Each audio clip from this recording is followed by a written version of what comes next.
Hey guys, welcome to this quick tutorial where we'll explain how you can unprotect an Excel sheet if you've forgotten the password, so let's get started.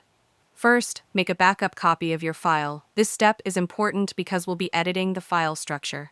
Next, rename your Excel file extension from XLSX to zip. Open this zip file with a program like WinRAR or 7-zip, then go into the Excel worksheets folder.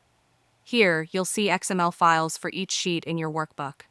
Find the sheet that's locked, open its XML file with Notepad, and search for the word Sheet Protection. Delete that entire tag, then save the file.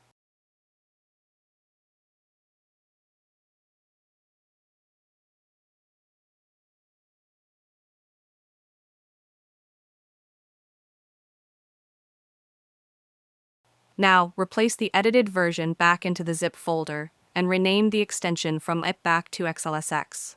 When you reopen the file in Excel, the sheet will be unlocked and you can edit it again. From there, you can reapply protection with a new password you'll remember.